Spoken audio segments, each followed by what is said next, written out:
अस्सलाम वालेकुम हजरत। तो ग्रीन फॉर जन्ना आज पहला एपिसोड है रियाज टॉक्स का, और रियाज भाई हमारे सामने बैठे हमारे सवालों का जवाब देते जाएंगे वो, और हम पूछते जाएंगे। थोड़ा आसान। ठीक है। तो रियाज भाई, पहला सवाल ये है, थोड़ा इजी भी बोल लो या कॉम्प्लिकेटेड बोल लो। दीन और दुनिया दोनों को एक नज़रिए में कैसा देखा जाएगा? दीन और दुनिया को एक ही नज़रिए में, यानी एक ही सांचे में ढालना है। जी बिल्कुल। देखो भाई, मैं ये समझता हूँ ना कि दीन और दुनिया को अगर एक ही नज़रिए में देखना है हमें, तो सबसे पहली तो बात बोलूँगा कि एक बेटर इंसान बनना सबसे पहले ज़रूरी है। ठीक है, क्योंकि इंसान का किरदार ही उसका आईना है। ठीक है ना, तो इंसानियत होना, इंसान का किरदार है ना, वो भी एक इबादत है। बेटर इंसान है ना, अगर से वो भलाई कर रहा है, ठीक है ना, वो सबसे ज़्यादा ज़रूरी है कि बेटर इंसान होना, अच्छा इंसान होना।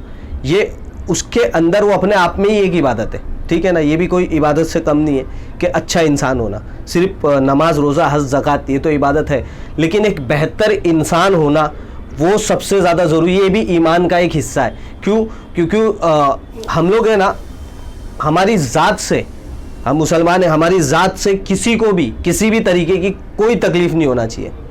ये इंसानियत है। ठीक है, हमारे वजह से किसी को कोई तकलीफ़ ना हो, हमारे वजह से किसी अड़ोस पड़ोस को तकलीफ़ ना हो। जितना ख्याल हम अपने आप का रखते हैं, उसी तरह से हम ख्याल अड़ोस पड़ोस का रखें, दोस्तों का रखें, रिश्तेदारों का रखें।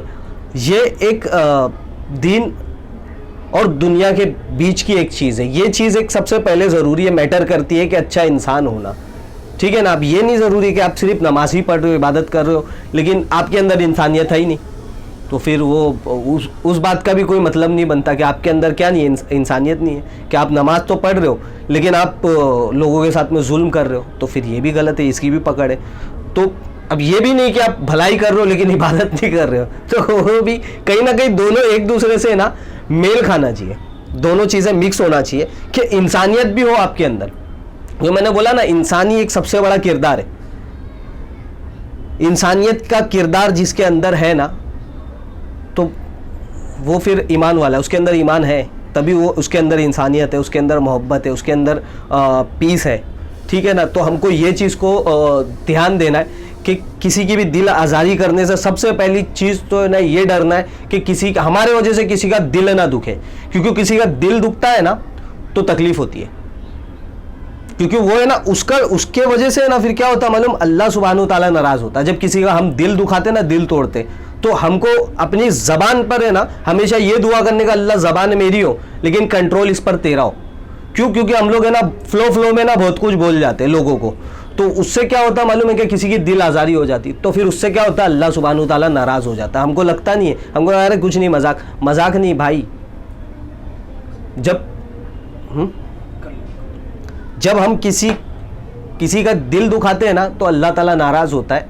मैंने हाल ही में ना एक सोशल मीडिया पे एक भाई का वीडियो देखा था, और वो किनका वीडियो था ये मुझे नहीं मालूम। अगर आपने भी ये वीडियो देखा रहेगा अगर से वो वीडियो, तो आपको पता होगा। वो भाई का नाम नहीं जानता, नहीं तो मैं उनका नाम लेता था ये वीडियो में। वो भाई का वीडियो था, तो मैंने जब देखा था तो बहुत प्यारा लगा मुझे कि एक वाक़या ऐसा था, बताया उन्होंने कि एक वाक़या ऐसा था कि एक मियाँ बीवी होते, जिसका एक बीवी का शौहर रहता जो बहुत मालदार रहता, बहुत बड़ा ताजिर रहता है, यानी बिजनेसमैन रहता है। तो एक वक्त है ना, उसके घर पे ना दोनों जन खाना खा रहे होते हैं, मियाँ बीवी। तो उन लोगों के घर पे ना एक फ़कीर आता है, एक मिस्किन आता है, फ़कीर नहीं गए, मिस्किन आता है मांगने के लिए। तो कहता है अल्लाह के नाम पे कुछ दे दो। तो वो जो बीवी रहती, नेक दिल औरत रहती, वो अपने शौहर से इजाज़त मांगती है कि बोले आपका हुक्म हो तो क्या मैं उसे कुछ रोटी के टुकड़े दे आऊँ? तो शौहर कहता है कि क्यों नहीं, दे आओ। तो वो जब देने के लिए जाती, इसी बीच में वो शौहर, हमारे भी पास बहुत से लोग आते हैं ना, हम लोग देखते हैं उनको कि वो लोग मांगने के लिए आते, तो हम लोग उसको झाड़ने लग जाते।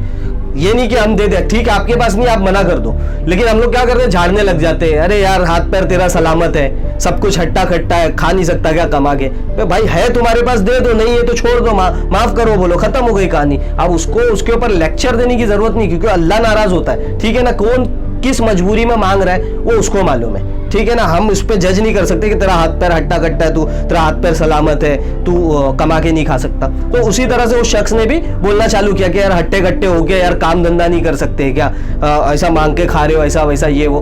तो उस शख्स को जो बाहर खड़ा था ना मांगने आया, तो उसको उसके दिल पे लग जाती है ये बात, दिल पर लग जाती तो अल्लाह सुब्हानहू तआला नाराज हो जाता है। कुछ अरसा गुजरता है तो वो शख्स ताजिर रहता है, बिजनेसमैन रहता है, आस्ते आस्ते उसके बिजनेस में नुकसान होने लगते हैं, आस्ते आस्ते उसका बिजनेस ठप होने लगता है, नीचे गिरते गिरते इतना नीचे गिर जाता है कि उसके खुद के खाने के वांदे हो जाते।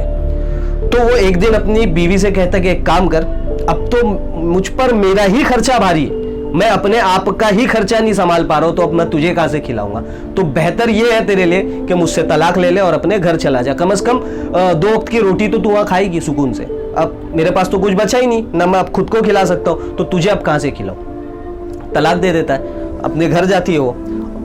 जो बीवी रहती है उसकी वो बड़ी खूबसूरत रहती है और नेक दिल भी रहती, तो अल्हम्दुलिल्लाह कुछ ही वक्त के बाद में उसका दूसरी जगह रिश्ता लग जाता है। और इत्तेफाकन जो दूसरा शौहर जो उसका रहता है ना, वो भी ताजिर रहता है, वो भी बिजनेसमैन रहता है बहुत बड़ा।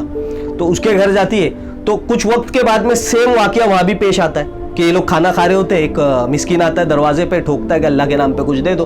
तो जब दरवाजा खोलती है और जब देखती है ना, तो चीख मारती है और चीख मारकर गिर जाती जमीन पर। तो उसका शौहर भागता हुआ आता, अब जो उसका शौहर है ना वो भागता हुआ आता है और उसको उठाता, बोलता क्या हो गया बेगम। तो ठीक है, ये जो शख्स जो मांगने आया था ना, ये मेरा पहला शौहर था। तो अब जो उसका शौहर है ना, वो मुस्कुराते हुए कहता तूने मुझे नहीं पहचानी, मैं वही हूं जो उस वक्त तेरे घर पे भीख मांगने आया था। जब तेरे शौहर ने मेरे बारे में बुरा भला कहा ना, तो अल्लाह सुब्हानहू तआला को इतनी बुरी लगी ये बात कि उसने उसकी सारी प्रॉपर्टी मुझे दे दी, यहां तक कि हत्ता कि उसकी बीवी भी मुझे दे दी। तो इसीलिए जब हम अपनी जबान का इस्तेमाल करें ना, तो सोच कर करें, ऐसी अल्फाजों का इस्तेमाल ही ना करें।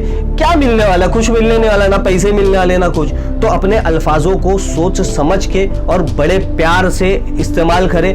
हमेशा दिल में यह रखें कि अल्लाह बस ऐसा ना हो कि मेरे मुंह से कुछ गलत निकल जाए किसी के भी बारे में, किसी के भी। देखो सबकी अपनी अपनी शान है अपनी अपनी जगह पे। आप ये नहीं कहोगे कि मैं बड़ा हूं, मैं पैसे वाला हूं, तो मेरी सिर्फ शान होगी, ठीक है ना, गरीब है तो उसकी कोई शान। सर जी, सबकी अपनी अपनी रिस्पेक्ट अपनी अपनी जगह पे है, तो सारों की रिस्पेक्ट है, सारों की रिस्पेक्ट करना सीखो, चाहे वो हमारे से बड़ा हो, चाहे वो हमारे से छोटा हो, चाहे वो गरीब हो, चाहे अमीर हो, सबकी रिस्पेक्ट है। हमारा काम है एक दूसरे की रिस्पेक्ट करना।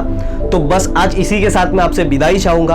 अगर से आप हमारे चैनल पर नए हैं तो हमारे चैनल को सब्सक्राइब करें, बेल आइकन को प्रेस करें, और अगर से आप हमारा ये वीडियो फेसबुक पर देख रहे हैं तो हमारे फेसबुक पेज को फॉलो करें। खुदा हाफिज़।